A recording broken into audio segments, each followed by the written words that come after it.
Without expressing definite optimism, Allied leaders say the final curtain is about to fall on the European war. Two of our armies have driven into the Saar as the Russians battle just a few miles east of Berlin. The crossing of the Rhine has spelled the doom of Nazi hopes of victory.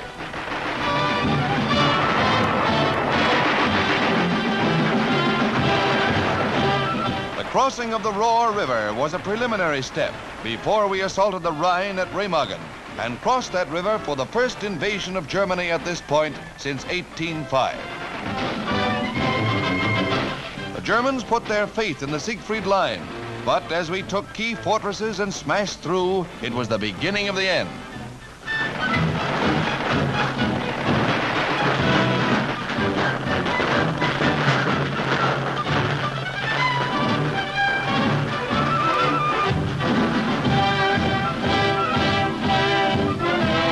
The Allies have taken more than 1 million prisoners since our invasion of France. This bag has meant the end of the German army and all the Nazi thoughts of conquest.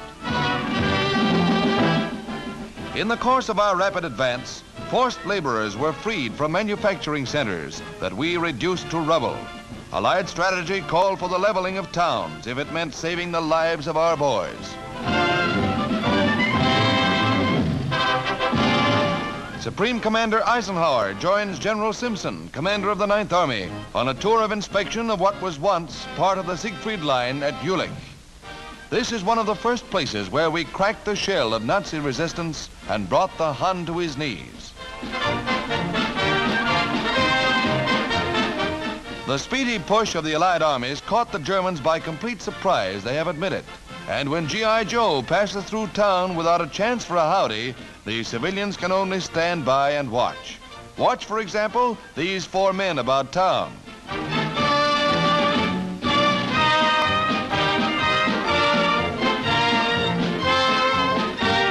As a security measure, many civilians are rounded up for questioning, but they are few compared with the number of soldier prisoners.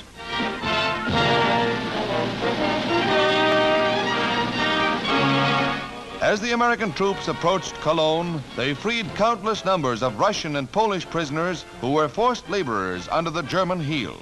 When they have received medical attention and decent food, they're all smiles.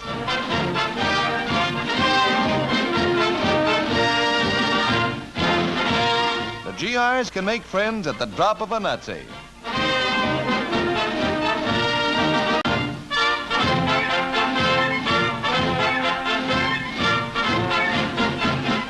These freed people have the greatest of thrills in preparing their own meals. This concentration camp was surrounded by 3 lines of barbed wire, 1 electrified, mute testimony to the horrors that happened here. Imagine your son, your daughter, your husband, or your wife here. Victory is in our grasp. We have the opportunity to stamp out evil like this. It's up to us to supply that final punch that will mean peace in this war-weary world.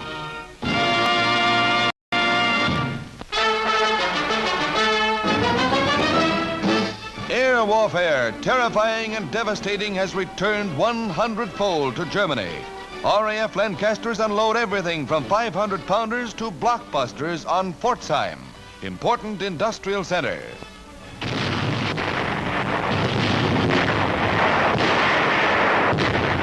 A city is literally being wiped out before your eyes. Explosions and fires are sucking the oxygen from the air. Nothing can live in this inferno.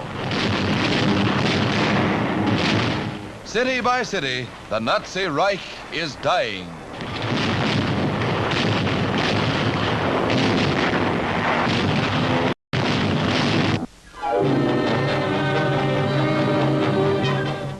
These are Americans who have known all that the Jap can dish out in brutality. Their Navy men recently liberated from 3 years in Bilibid prison, years spent on rations of rice, corn, and soybeans that approximated 1/2 pound per day. Here men died slowly, despairingly.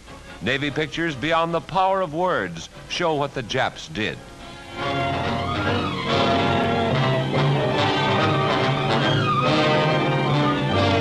Yes, many died in this grim fight against systematic starvation. All America can mourn with this nurse who surveys the reminders. But there were survivors of this ordeal. San Francisco, with a crowd of 100,000, turns out to welcome back some of these heroes of Bataan and Corregidor. These Americans are back home among the folks for whom they faced Jap barbarism courageously. Corporal Jolly receives the medallion commemorating all Bataan heroes, but it's a safe bet that the crowd of friendly faces and a mother's kiss can help him forget.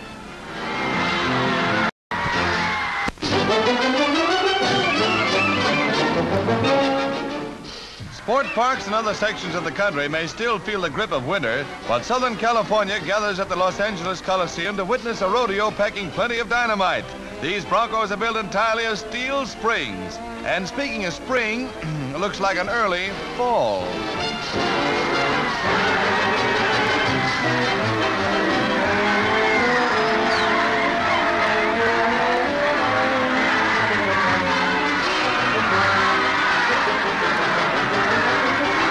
Then the boys add a few special thrills, such as this fire eater.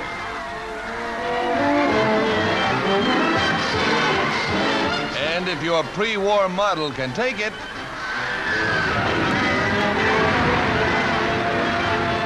what do you suppose that trick driver could do with a flying fortress and a couple of Jeeps?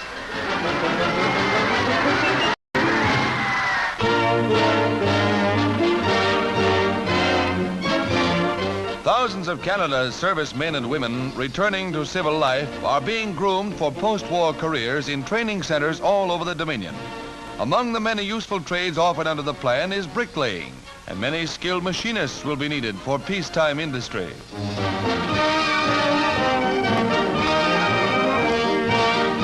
At the Toronto Rehabilitation Training Center, several thousand vets resume studies interrupted by a global war. The school will soon be ready to supply any type of training a returned vet may demand. They'll evidently teach them to grow hair on a billiard ball, but practice makes perfect, and with a manpower shortage, you have to substitute. Just once over lightly, old boy. There she blows.